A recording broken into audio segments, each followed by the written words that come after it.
இந்த 2 எல்இடி இருக்குது பாருங்க. இது வந்து கிட்டத்தட்ட 7 நாள் ஆச்சு எரிஞ்சிட்டே இருக்குது. இதில் வந்து பார்த்தீங்கன்னா 2.6 வோல்ட்டும் 20 மில்லி ஆம்ப் இருக்குது. இந்த பச்சை விளக்கு இருக்குது பாருங்க, நான் செஞ்ச செராமிக் இது. இது வந்து 3.25 வோல்ட்டு 2 மில்லி ஆம்ப் இருக்குது.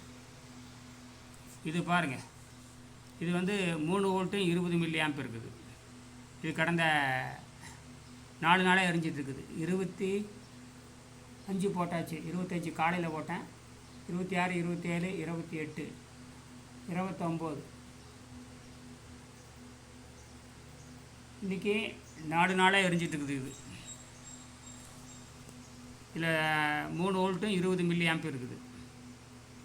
3 வோல்ட்டும் 20 மில்லி ஆம்ப் இருக்குது. 7 எல்இடி வச்சுருக்கேன், எரிஞ்சிட்டே இருக்குது. இது சொல்லவே தேவையில்லை.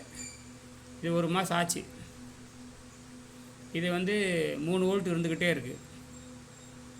ஒரு 5 மில்லி ஆம்ப் 6 மில்லி ஆம்ப் இருந்துக்கிட்டே இருக்குது. இது கிராஃபைட்டு தான் இந்த வேலையை பண்ணுது.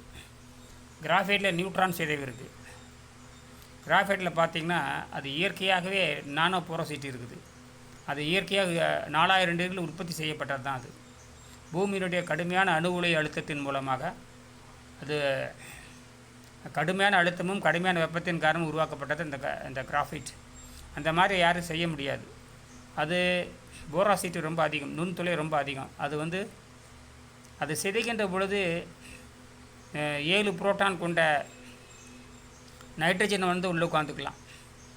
அல்லது இந்த நைட்ரஜனுங்கிறது ஒரு கடுமையான ஆற்றலுடையது. நைட்ரஜன் அது வந்து உட்காந்துருக்கலாம். அல்லது வந்து கார்பன் 14. இதில் பார்த்திங்கன்னா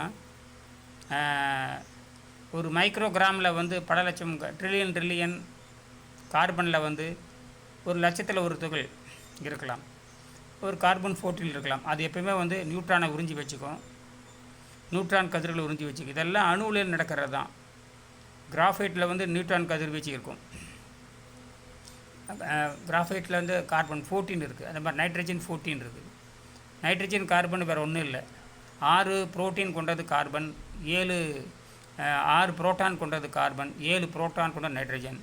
இது நைட்ரஜன் வேக்கன்சின்னு சொல்லுவாங்க. அதை டைமண்ட் வேக்கன்சி, நைட்ரஜன் வேக்கன்சி இப்படிலாம் சொல்லுவாங்க. இது இயற்கை ஏற்பட நடுறது தான். அதனால் இந்த கெமிஸ்ட்ரியை வந்து கடைசி செத்து போன கெமிஸ்ட்ரி ஒரு தூண்டலாக வச்சுக்கலாம், அவ்வளோதான். கெமிஸ்ட்ரி நம்பி இருக்க முடியாது. ஆனால் கெமிஸ்ட்ரியில் எல்லாம் கெமிக்கல் ரியாக்ஷன் தான். ஒன்றும் ஃபிசிக்கல் ரியாக்ஷன் அல்லது கெமிக்கல்